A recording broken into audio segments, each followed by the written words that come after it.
FNTA Nagaland issue. I'm confident that all of you are now very familiar with the issue and matters surrounding our FNT. Time to time, I will try to brief you and share with you the points that are being discussed. Here,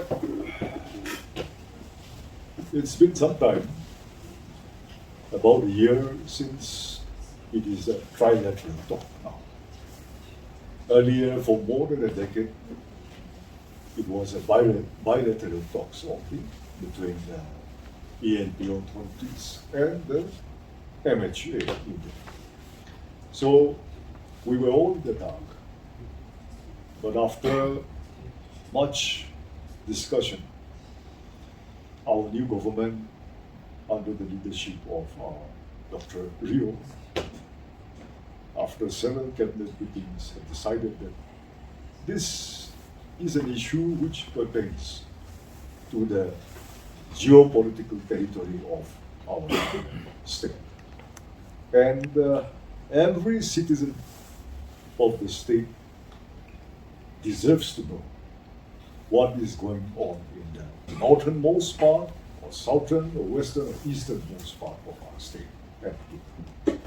So ultimately, it's about a year since the government has come out open, friendly, after the state says that this has to be a trilateral, tripartite talk, and not only confined between the ENPO authorities and the MHA. So we have learned many things of what were the discussions that transpired for more than a decade. It was late in the day because many foundations were already laid, and not that they are wrong, but they could not be overhauled again. So, going by wherever it was possible to make corrections, where it was absolutely necessary, only the state has intervened. After taking the consent and extensive consultations from our people, mass-based organization, the government had drawn up certain points that will go down well with both sides after the FNT is established. So in the best interest of the citizens from every corner of our state, the state had requested that whatever negotiation discussions were going on, that many points should also be shared with the state government to see how much or how many can be considered to what extent, and how many has to be rolled back. So there were extensive discussions and subcommittees and nodal officers were appointed, subject matter specialists were teamed up into small cells, and they have visited the matters, the points that were matters of concern for the state and the people. So after having conducted all these exercises, the state recommended certain points on the placement of those papers from the center, wherever the state's intervention was required. It was not easy for the state government also, but somehow, wherever possible, changes, additions, alterations were made also. And it had been sent to the government of India as the state's opinion on the proposed points. But unfortunately, this being a new exercise, something entirely new for all of us, the ENPO as well as for the state to be handling something like this. Not a union territory, not another state, not under the sixth schedule, no more of the regional council of the 60s and 70s. This is a new experience for all of us. But it should be within the Article 371A, that is our state's provision in the Constitution. So it's quite a tricky matter and very, I must say, complicated. Because while accommodating our desires, our people's desires, and the new entity, the state cannot disown its responsibility also. You can't shirk it all. Because whatever name and style the entity takes, and whatever shape it assumes ultimately, it is still a part of the state. So the state government is the ultimate authority and the guardian, the custodian of the welfare of our people and our land throughout every inch of the state. But that is not this matter. So the government, the state government have to think from all sides. New Delhi's acceptance, our ENPO's acceptance, the state's acceptance to what extent we can, and we should all know.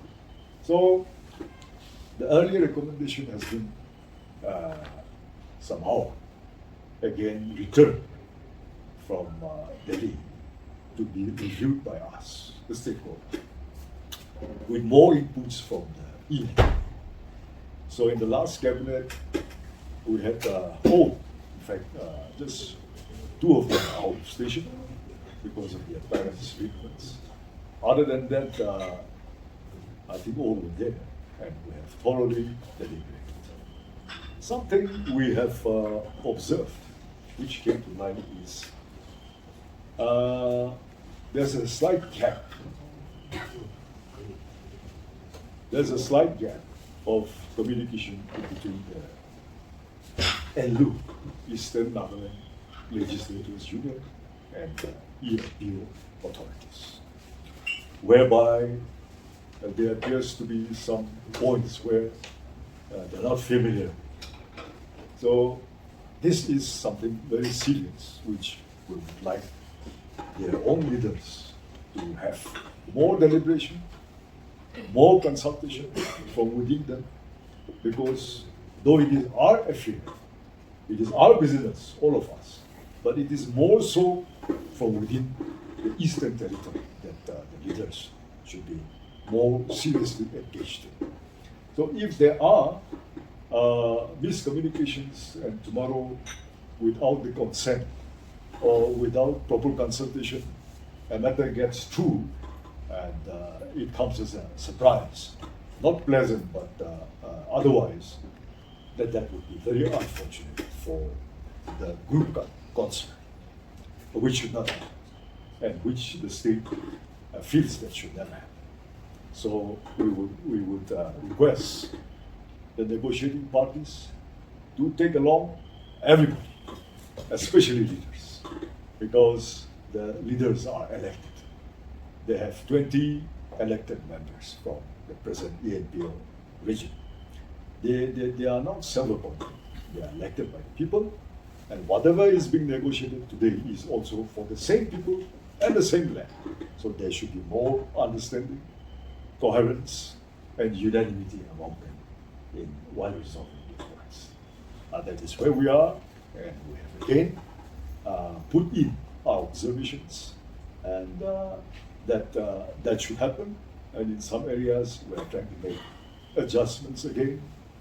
The state government have conveyed the factual position of the official structure of the state, and wherever it is not possible to accommodate their demands, we have requested our officials already engaged and their leaders to try and make the ENPO understand all the difficulties.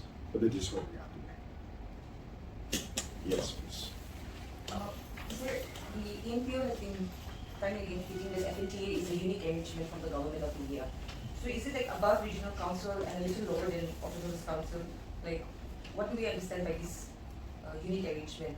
And second question is, what are some of the unresolved points which is hindering the talks to move further ahead? Your first point, the uniqueness would be in the light of comparison with the other autonomous councils that are exist in the state now. So whether it will be exactly in the form of the sixth schedule or not, that we can't still fathom for that. But because we have our own 371A, within which the erstwhile 60s regional council existed, we have taken cue from there and have started this again. So more or less, we hope that Delhi will be kind enough, but within the 371A, how much autonomy and how much enhancement of the stature can be considered to, we wish it is given. We wish it is at that. As for the second one, it is, I will say, the last time I think I've shared with you, in certain departments, like for example my department, the electricity power department, this is where they have demanded that it should be managed by that authority as and when they achieve it. But the government was clear from day one that this department is almost exclusively centrally sponsored projects and schemes. And we don't generate little or almost nothing of electricity from here. So it will be very difficult for our new entity and the authorities to manage this. So this time round also we have tried to make that picture clear to our elected members. And I've told them also that whatever budget is allocated for the new entity, you may spend half of that budget not on developments, but in payment for revenue for consumption of the electricity. That is going to sap the entire budgetary provisions, almost entire. And when it is compounded by penalties and accumulation starts building up, tomorrow it will be the one area which consumes 90% of the development funds. That will be counterproductive. So the department-wise, we certainly have agreed to have a senior official posted there, like others also. But in terms of management, that is something where we have to revisit. But there are areas like that in the medical health and family health, in the health sector also, then in the school and higher education sectors also. And like that, there are other 2-3 departments where I feel for the good of all, the management, supervision should be left to the state as of now. Those are the areas we will share. You have said, sir, that there are miscommunication or communication gap between the ENLU and the ENPO on certain issues. Could you highlight those issues? What are those issues where there is a gap? Well, when something is cooking, I don't know whether we should bring out everything for open discussions, because there are certain things which are very sensitive. It can be very sensitive. So, but I've hinted you last time, so it is to do with something to do with the division of power and the roles to be played also. It's tricky, that's what I'm saying. It's tricky. It's not exactly sixth schedule or autonomous council, but it is under 371A. So we have, as of now, 20 legislators who are members of the state assembly. They will also certainly be members of the new entity. They are answerable to their electorates who are citizens from that territory. Now, if they don't know what is going on inside their own territories, how will they be answerable to the state assembly tomorrow? And vice versa. Okay? So a time will come when things will be ironed out, and we will be in a better position to share with our people. But rest assured, nothing is against the interests of the state.